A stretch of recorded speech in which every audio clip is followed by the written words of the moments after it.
Welcome back to History Class with Dr. W and our continuing discussion of American cultural history and culture in the era of Jim Crow. In this lecture, we're going to talk about the rise of a number of black intellectuals and a literary tradition growing among African Americans in this era, including Ida B. Wells, Booker T. Washington, W.E.B. DuBois, and Marcus Garvey. Ida B. Wells was born into slavery in Mississippi in 1862. In the aftermath of the war, her family moved around a number of different times, and as she grew into adulthood, Wells had a number of run-ins with the law as she resisted some of the segregationist treatment that we've talked about in previous lectures. By the 1880s, she was living in Memphis and had become a school teacher. In 1892, after the lynching of one of her friends in Memphis, Wells turned her writing and researching attention to lynching as a subject and produced one of the riveting books of this era called Southern Horrors, published in 1892. This book really fits in with the muckraking tradition of that era, the investigative journalism that was coming onto the scene. When we think about muckrakers investigating big business or political corruption or things like that, mistreatment in hospitals and so on. But in this case, Wells produced this record of lynching, which was horrific and yet very realistic, based on evidence, and drew people's eye to the problem of lynching in the country. Wells was present for the founding of the NAACP and was instrumental in spearheading its anti-lynching campaign.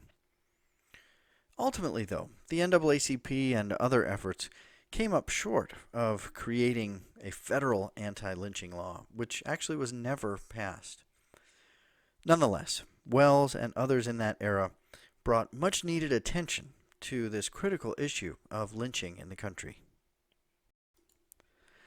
Another of the leading black voices of this day, and the most prominent spokesman for blacks at that time, was Booker T. Washington. Washington expressed his beliefs in a famous speech at the Atlanta Exposition in 1895.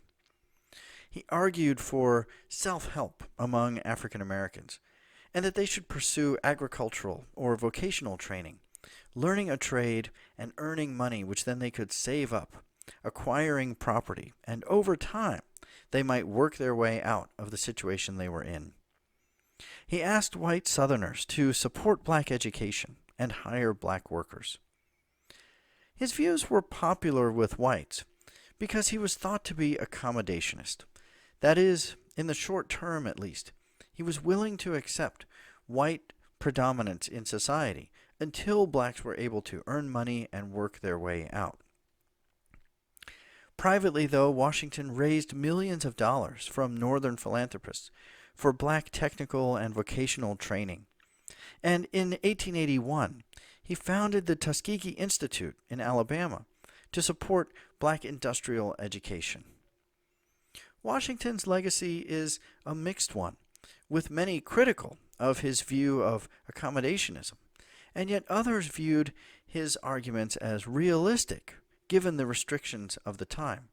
And he certainly did a lot of good to promote the long-term equality of blacks. W.E.B. DuBois was the foremost black scholar of that era. He proposed that blacks challenge racism and legal segregation and demand full equality now, rather than waiting generations, as Washington had argued.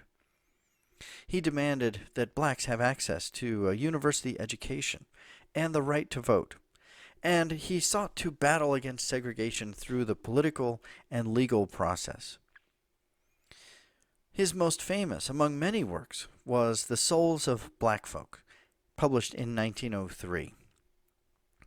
In 1905, Du Bois led a meeting of black leaders near Niagara Falls to support a more militant strategy, calling for equality before the law, voting rights, integration, and equal opportunities. Du Bois argued on behalf of what he called the talented tenth, of which he, of course, was a part, a highly educated black elite that would lead the way to equality by impressing whites and setting an example for blacks. But his elitist ideas failed to connect in many ways with the masses of African American sharecroppers and unskilled workers, who saw nothing realistic about Du Bois and his own accomplishments and his arguments for the talented tenth.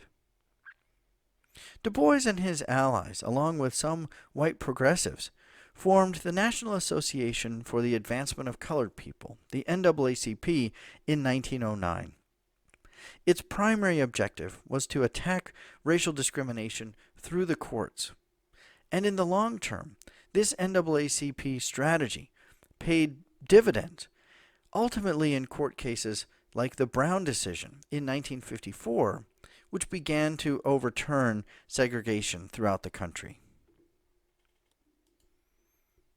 A final example of black leadership in this era was Marcus Garvey, a Jamaican immigrant who settled in Harlem, New York, and reached the masses of blacks at that time like no other leader of his day.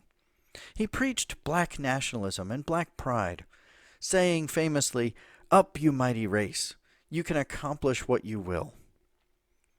In 1914, Garvey founded the Universal Negro Improvement Association, the UNIA, to unite all Negro peoples of the world and establish a black nation in Africa, Liberia. Garvey preached a new idea among blacks, that their race and their history was beautiful and glorious and should be celebrated. They need not be a defeated race, but should stand up and make their own fate.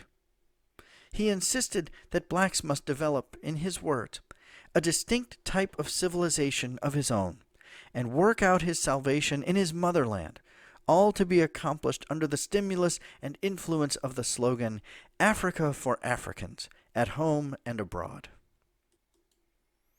He spread these messages in his newspaper called the Negro World, which ultimately came to have a circulation in the tens of thousands. Garvey encouraged blacks to be independent and to support black businesses.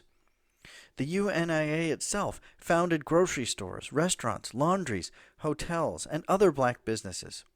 It became a large conglomerate with thousands of investors.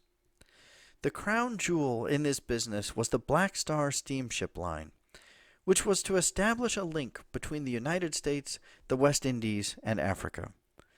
Some 40,000 blacks invested nearly $1 million in this enterprise, many of them buying shares of stock sold through the mail. Garvey was a prominent black man, and ultimately he was silenced by the American government under dubious circumstances. By selling that stock through the mail, he was arrested for using the mails to defraud, mail fraud, and jailed for 5 years. With his fame fading, upon his release he was deported to Jamaica as an undesirable alien. Garvey's ideas helped to spark a flowering of black pride that found expression in a cultural revival that has come to be known as the Harlem Renaissance, which we will talk about in future lectures in much greater detail. So Garvey and all of the black leaders and intellectuals discussed in this lecture all helped to lay the foundation for that Harlem Renaissance. In our next lecture, we'll talk about another aspect of black culture in this era of Jim Crow, the rise of black music and ragtime.